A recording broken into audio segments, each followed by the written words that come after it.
Hello বন্ধুরা, আজকে আমি চলে এসেছি শেফালিদির রান্নাঘরে। আবারও একটা নতুন রেসিপি নিয়ে এসেছি। আর সেই রেসিপিটা আজকে তোমাদের সঙ্গে শেয়ার করছি। বন্ধুরা দেখুন, এখানে নিয়ে নিয়েছি 4 পিস রুটি, আর এখানে নিয়ে নিয়েছি 100 গ্রাম দই। দই দিয়ে আজকে রুটি দিয়ে একটা নতুন রেসিপি তৈরি করব। সেই রেসিপিটা আজকে তোমাদের সঙ্গে শেয়ার করছি। তো পুরো ভিডিওটা দেখবেন বন্ধুরা, আশা করছি সবারই ভালো লাগবে। আমি এখানে 100 গ্রাম দই নিয়ে নিয়েছি। এই দইয়ের ভেতরে এখানে যে কাসুন্দি নিয়ে নিয়েছি, 1 চামচের মতো কাসুন্দি এখানে দইয়ের মধ্যে আমি অ্যাড করব। এই যে 1 চামচের মতো দিয়ে দিলাম। আর এখানে দিয়ে দেবো কুচানো ধনে পাতা। এই যে এখানে একটা কুচানো ধনে পাতা রেখেছিলাম, সেটা দিয়ে দিলাম। তার সঙ্গে দিয়ে দেব অল্প করে একটু লঙ্কা গুঁড়ো, আর এর সঙ্গে দিয়ে দেবো 1 চামচের মতন চাট মশলা। তার সঙ্গে দিয়ে দেবো পরিমাণ মতো লবণ। এই যে পরিমাণ মতো লবণ দিয়ে দিলাম।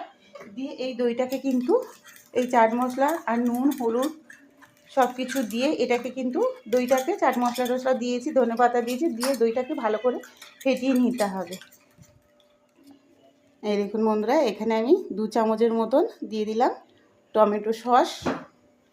দিয়ে আবার ওটাকে ভালো করে ফেটিয়ে নেব। এই দেখুন বন্ধুরা, আর এখানে দিয়ে দিয়েছি 2টো কাঁচা লঙ্কা কেটে দিয়ে দিয়েছি। দিয়ে এবার রুটিটাকে ভালো করে এই বেটারটা দিয়ে মাখিয়ে নেব। আমি রুটিগুলো হাফ হাফ করে নিয়েছি। নিয়ে এবার এখান থেকে মাঝখান থেকে এরকম করে সমান করে একটা ছুরি দিয়ে কেটে নেব। এই দেখুন এরকম পিসগুলো হয়ে যাবে। সব রুটিগুলোকে আমি এইভাবে কেটে নেব। এই দেখুন কেটে নিয়েছি। নিয়ে এবার এখানে যে আমি দইটাকে মাখিয়ে রেখে দিয়েছিলাম, দেখতে পাচ্ছ বন্ধুরা, এইভাবে আর একটা রুটিকে এইভাবে এরকম দিয়ে দেব, মাখিয়ে নেব। সবগুলোকে এরকম করে তৈরি করে নেব। এই যে এইভাবে একবার বানিয়ে খেয়ে দেখবেন বন্ধুরা, দুর্দান্ত স্বাদের হয় কিন্তু এটা। আর এটা ভীষণ সুন্দর খেতে লাগে। অনেক ডিম টোস্ট রুটি দিয়ে তো অনেক রকম রেসিপি বানিয়ে খেয়েছেন বন্ধুরা। এইভাবে একবার বানিয়ে খেয়ে দেখবেন, অসাধারণ লাগবে। এবার আমি তেলে ভেজে নেব, রান্নাঘরে চলে যাব বন্ধুরা। আমি একটা সসপ্যান বসিয়ে দিয়েছি, আর সসপ্যানটা আমার কিন্তু গরম হয়ে গেছে। এখানে 4 চামচের মতন তেল দিয়েছি, আর তেলটা দিয়ে কিন্তু ভালো করে সসপ্যানটা গরম করে নিলাম। নিয়ে এখানে যে আমি দই মাখিয়ে যে টোস্টগুলো করে রেখেছিলাম ধনে পাতা দিয়ে, এগুলোকে এবার তেলে ভেজে নেব। তেলটাকে ভালো করে গরম করে নিতে হবে। নিয়ে কিন্তু এটাকে ভালো করে ভেজে নেব।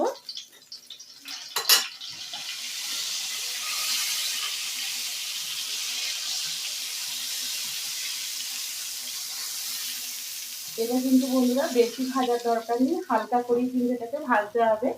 এই যে অল্প করে আমি ভেজে নিলাম, খুব বেশি ভাজার দরকার নেই। আবারও একটা এই যে নিয়ে নিলাম, এটাকে ওরকম তেলে ভেজে নেব।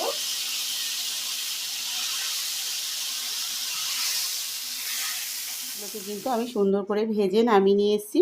আর এর সঙ্গে দিয়ে দেব স্যালাড। এখানে আমি একটা টমেটো কেটে নিয়েছি, আর একটা শসা কেটে নিয়েছি।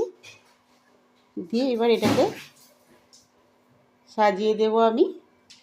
এইভাবে বন্ধুরা একদিন বানিয়ে খেয়ে দেখবেন, ভীষণ সুন্দর লাগে। অল্প করে একটু চাট মশলা ছিটিয়ে দেব, যাতে চটপটে লাগে।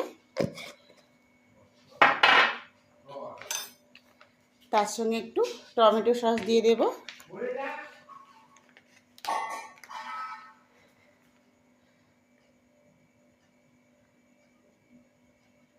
এইভাবে ওপরে একটু করে টমেটো সস দিয়ে দেব।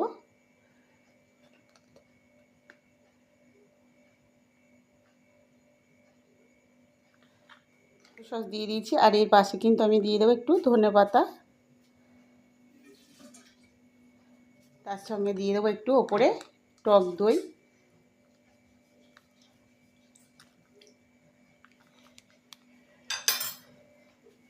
আমার রেসিপিটা কিন্তু রেডি হয়ে গেছে বন্ধুরা, দেখুন। আর এটা কিন্তু খেতে অসাধারণ লাগবে। এইভাবে যখন মুখের মধ্যে দেবেন না বন্ধুরা, এই দেখুন এর মধ্যে কিন্তু দই, টমেটো সস সব কিছু মাখানো আছে, স্যালাড দেওয়া আছে।